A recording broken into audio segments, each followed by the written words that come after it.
8 फेरों का 8वां वचन। स्वाति ने इसी साल शहर की कॉलेज से पढ़ाई पूरी की है और अब उसके लिए जगह जगह से रिश्ते आने लगे हैं। स्वाति से ज्यादा उसके रिश्तेदारों को उसकी शादी की चिंता है, इसीलिए जो भी स्वाति के घर आता वो किसी नए लड़के की खबर जरूर ले आता। अरे दीदी, ये फोटो देख के बताओ कैसा है। राहुल नाम है लड़के का, मेरी सहेली की बहन का बेटा है। अपनी स्वाति के साथ एकदम प्यारी जोड़ी लगेगी इसकी। जरा दिखाना, फोटो तो बढ़िया लग रहा है। कोई गलत आदत वादत तो नहीं है ना इसे? और कमाता कितना है? अरे कोई गलत आदत नहीं है दीदी, आप कहो तो एक मीटिंग करवा देती हूँ, फिर सब कुछ फाइनल कर लेना। हाँ, ये सही कह रही हो तुम। संडे को स्वाति के पापा भी घर पे ही रहेंगे। बुआ फिर वहां से चली जाती है और रात को स्वाति की माँ उससे कहती है, स्वाति बेटा, आज कमला बुआ ने एक लड़के की फोटो दिखाई है। संडे को वो लोग मिलने आ रहे हैं, तैयार हो ना तुम बेटा? अरे मम्मी, आप कहाँ कमला बुआ के चक्कर में आ जाती हो? अभी इतनी जल्दी कोई शादी वादी नहीं करनी है मुझे। अरे बेटा, अच्छा लड़का है, बुआ जानती है उसे अच्छे से।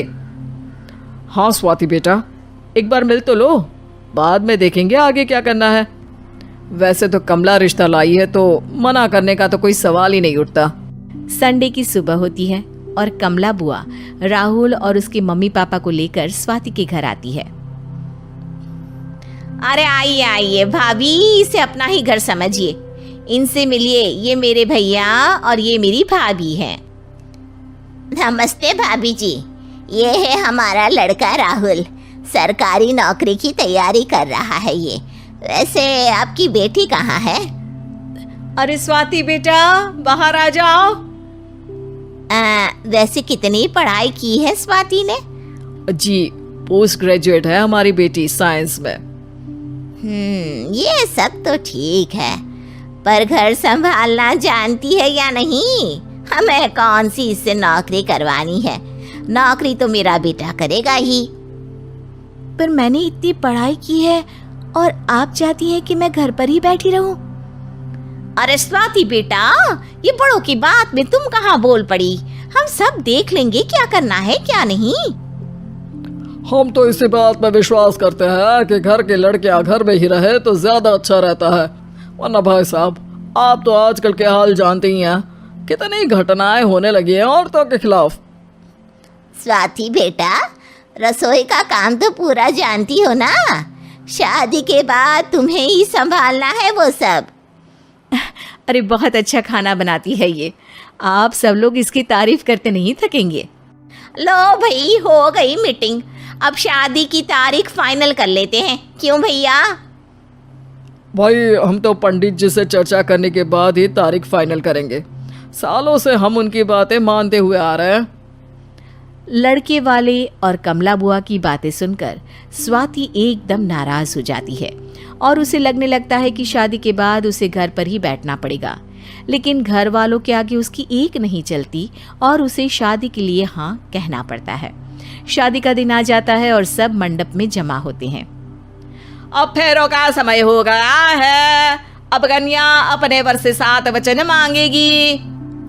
आप किसी धार्मिक आयोजन में जाए तो मुझे भी ले जाएंगे।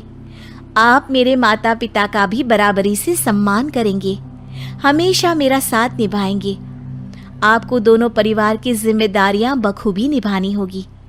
हर जरूरी बात में मेरी भी राय लेंगे। आप सभी गलत आदतों से दूर रहेंगे। आप मेरे अलावा किसी और औरत से कोई गलत संबंध नहीं बांधेंगे। ये 7 वचन पूरे हुए, वर क्या तुम्हें ये सारे वचन मंजूर है? जी हाँ पंडित जी, मैं सारे वचन अच्छी तरीके से निभाऊंगा।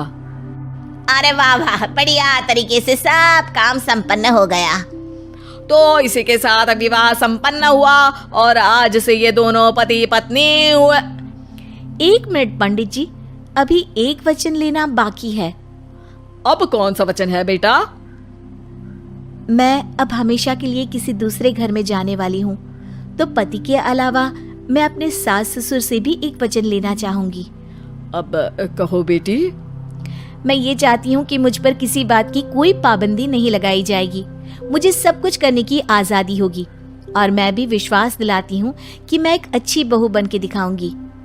स्वाति की बात सुनकर उसके सास ससुर एकदम चौंक जाते हैं और कुछ बोल नहीं पाते कि उतने में कमला बुआ बोल पड़ती है। अरे बेटा, ये भी कोई कहने की बात है? रानी बन के रहोगी तुम तो।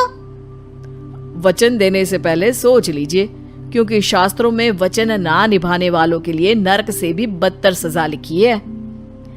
स्वाति की चालाकी से वहां मौजूद सब लोग प्रभावित हो जाते हैं और लोगों में बदनामी ना हो जाए, इस कारण स्वाति के सास ससुर को उसे वचन देना पड़ता है।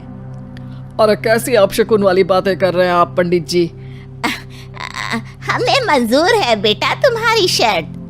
स्वाति अपनी समझदारी से अपनी बात अपने ससुराल वालों से मनवा लेती है और खुशी खुशी राहुल से शादी कर लेती है। अब से हर शादी में मैं खुद 8 वचन दिलवाऊंगा। ओम मंगलम मंगलम मंगलम।